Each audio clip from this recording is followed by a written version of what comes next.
देखो इधर सबसे पहले दिक्कत होता है कि जैसे मैं आप लोगों को एक साथ बता दें कि अप्रैल के फर्स्ट वीक में आपको रिजल्ट आएंगे, उसके बाद आपको दिक्कत हो कि आपको कौन सा स्ट्रीम में जाना है। स्ट्रीम मतलब कौन सा सेक्टर में जाना है, आपको साइंस में जाना है या आर्ट्स में जाना है या फिर कॉमर्स में जाना है। देखो तीनों सेक्टर है जो अपने आप में इंपॉर्टेंट है, कोई भी सेक्टर खराब नहीं है।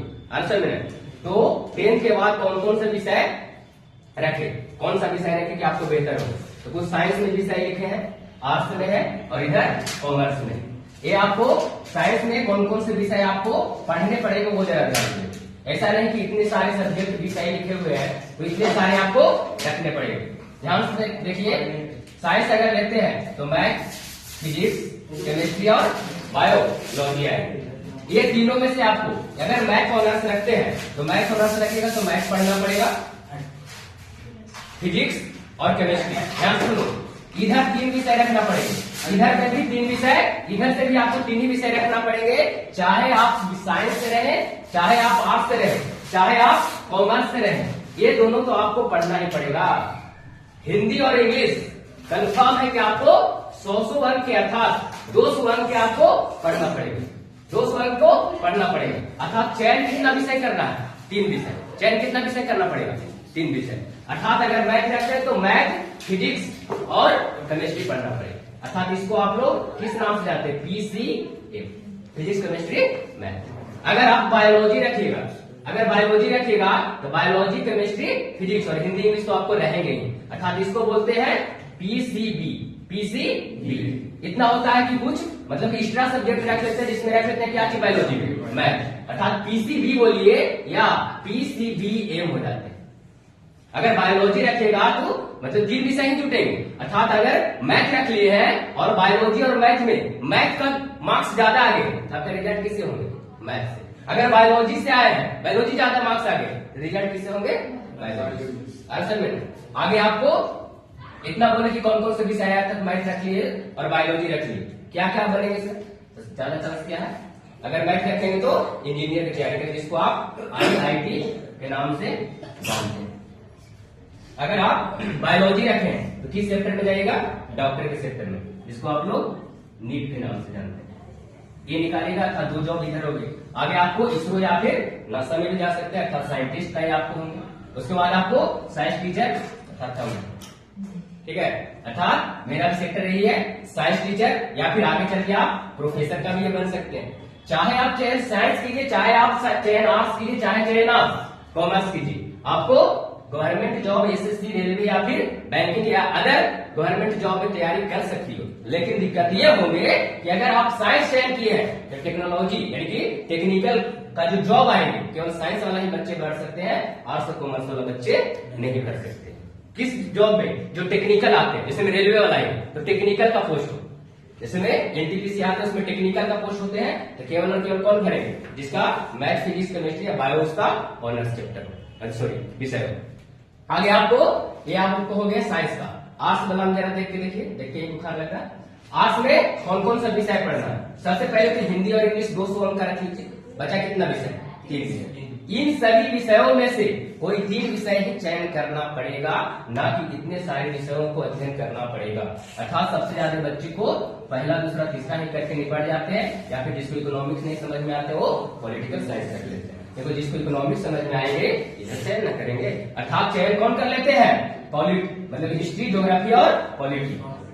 इतने में से आपको कितने चयन करना है, 3। कौन कौन आ जाते हैं, हिस्ट्री हो गया, geography, economics, political science, home science, sociology, psychology और फिलोसफी, म्यूजिक। उसके बाद इसको पढ़ने के बाद आपको क्या क्या चीज इसमें संभावना है कि कौन सा जॉब लगेंगे, तो कौन सा बनेंगे, IAS।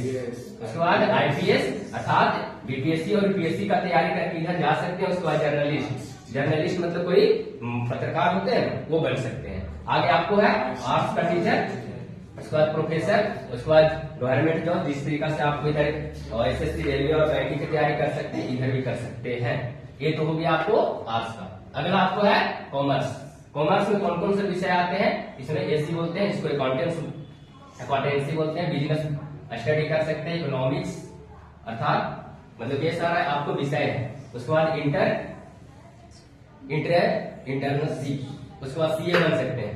उसके बाद ऑडिटर बन सकते हैं, उसके बाद फाइनेंस मैनेजर बन सकते हैं, बिजनेसमैन। और गवर्नमेंट जॉब चाहे आपको चाहे साइंस रहे, आर्ट्स रहे, चाहे कॉमर्स रहे, आपको गवर्नमेंट जॉब मिलेंगे। लेकिन दिक्कत ये है कि आपको टेक्निकल का पोस्ट वो सेक्टर में नहीं जा सकते।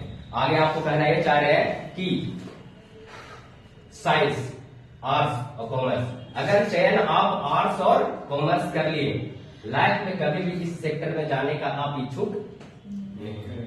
अर्थात अगर आप आर्ट्स रखे तो आगे आपको कोई भी ग्रेजुएशन के बाद कोई भी अगर आप डिग्री लेना चाहते हैं तो साइंस में नहीं मिल सकता। अगर आप साइंस में अभी चयन किए हैं, अर्थात 12th में 11th-12th में अगर साइंस का चयन किए हैं, जब मन चाहे आर्ट्स में जा सकती हो, कॉमर्स में जा सकती हो। ये आपका साइंस का है। आगे आपको सबसे पहले तो कौन सा स्ट्रीम को चयन करना है वो अपने रुचि पर चयन करें, ना कि किसी रिलेटिव्स के बातों पर। हमेशा ध्यान से रखते हैं जो भी बच्चे को एग्जाम हुए, एग्जाम के बाद रिजल्ट आए, रिजल्ट में देखा जाता है, मान लिया जाए कि आपका मैथ में 95 प्लस मार्क्स है, किसी भी पूछेगा सबसे ज्यादा मार्क्स किसमें है? मैथ रखो। पूरा मार्क्स कितना है? 400 प्लस, यानी 80%। साइंस रखो। सेकंड डिवीजन आर्ट्स रखो, फर्स्ट डिवीजन कॉमर्स रखो। अरे मार्क्स से एक आपको डॉक्यूमेंट से कैरियर डिसाइड नहीं होंगे, ये केवल और केवल रास्ता है। जो आपका मैट्रिक है, ये फर्स्ट एंट्री गेट है, इससे आपका कैरियर डिसाइड नहीं हो। कैरियर डिसाइड होते हैं तो 12th के बाद। बच्चे नर्वस आ जाते हैं, मतलब माता पिता भी सपोर्ट करते हैं, तो केवल और केवल इंटर तक है। इंटर के बाद ऐसा सोचता है कि आपको मतलब फ्री हो गए, ऐसा नहीं है। गार्जियन को हमेशा ये पुश करके रखना कि कंपटीशन, अर्थात 12th जब कंप्लीट होंगे, 12th के बाद ही मेन पढ़ाई होता है, अर्थात फुल एनर्जी वहां डालना चाहिए। अर्थात कहना ये चाह रहे हैं इधर के बाद कि सेक्टर अर्थात स्ट्रीम अपने रुचि के अनुसार चयन करे, ना कि रिजल्ट के मार्क्स के अनुसार। और ये कभी भी गलती ना करे कि हमारा दोस्त मैथ और इंग्लिश रखा है, हमारा दोस्त इधर आर्ट्स लिए है या फिर कॉमर्स लिए है। अपना रुचि खुद डिसाइड करें, क्योंकि आप अपना प्रोग्रेस, अपना विकास का हीरो खुद ही होते हैं, ठीक है ना। आप अपना गोल का हीरो कौन है? खुद है।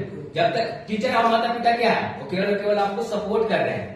अरे समझना, तो स्ट्रीम तो पता चली होंगी कौन सा चेन में जाना है, क्या करना है, नहीं करना है। बाकी और भी किसी को डाउट है तो बोल सकते हैं कि हाँ सर इसमें आओ, समथिंग कुछ है प्रॉब्लम इसमें नहीं, प्लीज कर दो।